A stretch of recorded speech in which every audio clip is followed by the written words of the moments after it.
संविधान निर्माताओं ने चुनी हुई सरकार और चुने हुए प्रधानमंत्री की कल्पना तक ही हमारा संविधान था, लेकिन इन्होंने तो प्रधानमंत्री के ऊपर एक गैर संवैधानिक और जिसने कोई शपथ भी नहीं लिया था, नेशनल एडवाइजरी काउंसिल पीएमओ के भी ऊपर बैठा दिया।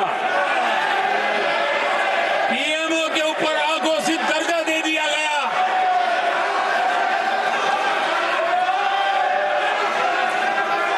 आदरणीय सभापति जी, इतना ही नहीं, और एक पीढ़ी आगे चले और उस पीढ़ी ने क्या किया? भारत के संविधान के तहत देश की जनता जनार्दन सरकार चुनती है और वो सरकार का मुखिया कैबिनेट बनाता है। ये संविधान के तहत है।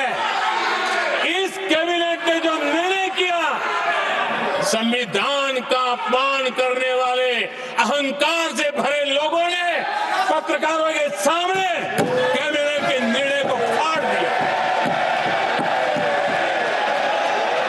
संविधान को हर मौके पर संविधान के साथ खिलवाड़ करना, संविधान को न मानना, ये जिनकी आदत हो गई थी। और दुर्भाग्य देखिए, एक अहंकारी व्यक्ति कैबिनेट के निर्णय को फाड़ दे और कैबिनेट अपना फैसला बदल दे। ये कौन सी व्यवस्था है? आदरणीय सभापति जी, मैं जो कुछ भी कह रहा हूं वो संविधान के साथ क्या हुआ उसी की बात कर रहा हूं। उस समय करने वाले पात्रों को लेकर किसी को परेशानी होती होगी, लेकिन बात संविधान की है। मेरे मन के और मेरे विचारों को मैं अभिव्यक्त नहीं कर रहा हूं।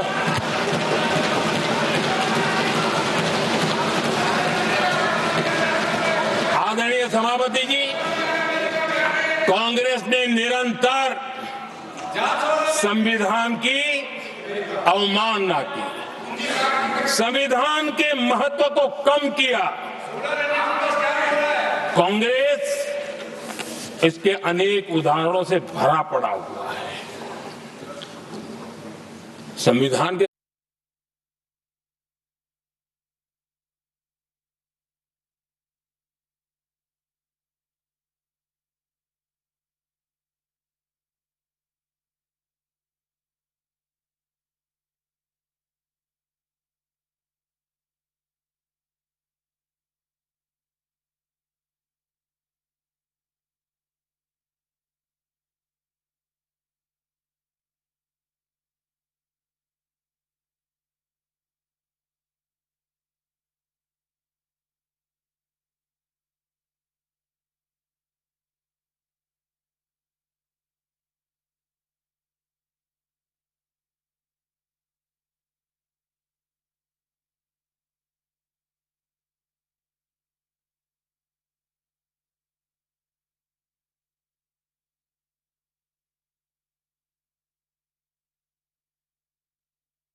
अटल जी की सरकार में बाबा साहब आम्बेडकर जी के स्मृति में एक स्मारक बनाना तय हुआ।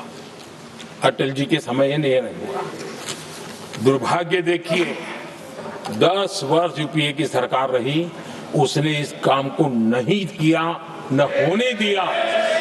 बाबा साहब आम्बेडकर का जब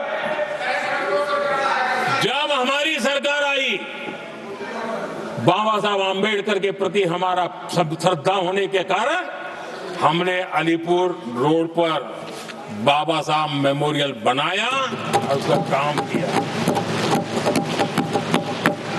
आदरणीय सभापति जी, दिल्ली में जब बाबा साहब आम्बेडकर के 1992 में, उस समय चंद्रशेखर जी कुछ समय थे, तब एक निर्णय किया गया था,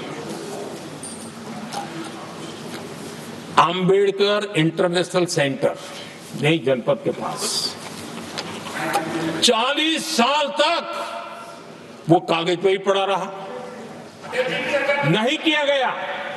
और तब जाकर के 2015 में हमारी सरकार आई और हमने आकर के इस काम को पूरा किया।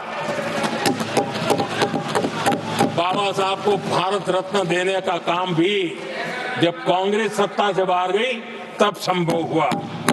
इतना ही नहीं, आदरणीय सभापति जी, बाबा साहब आम्बेडकर के 125 साल तो हमने पूरी दुनिया में बनाए थे, विश्व के 120 देशों में बनाने का काम किया था।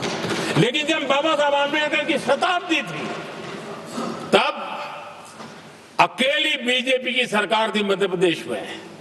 सुंदरलाल जी पटवा हमारे मुख्यमंत्री जी थे और महू में जहां बाबा साहब आम्बेडकर जी का जन्म हुआ था, उसको एक स्मारक के रूप में पुनर्निर्माण करने का काम सुंदरलाल पटवाई जी जब मुख्यमंत्री थे तब मध्य प्रदेश में हुआ था।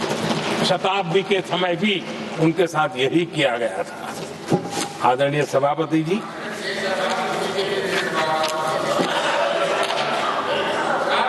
हमारे देश में बाबा साहब आम्बेडकर एक दीर्घदृष्टा थे। समाज के दबे कुचले लोगों को मुख्य धारा में लाने के लिए वो प्रतिबद्ध थे और एक लंबे सोच के साथ भारत को अगर विकसित होना है तो भारत का कोई अंग दुर्बल नहीं रहना चाहिए, ये चिंता बाबा साहब को सताती थी। और तब जाकर के हमारे देश में आरक्षण की व्यवस्था बनी। लेकिन वोट बैंक की राजनीति में छुपे हुए लोगों ने, डूबे हुए लोगों ने धर्म के आधार पर, तुष्टीकरण के नाम पर आरक्षण के अंदर कुछ न कुछ नुक्सेदनी करने का प्रयास किया और इसका सबसे बड़ा नुकसान SC, ST और OBC समाज को हुआ।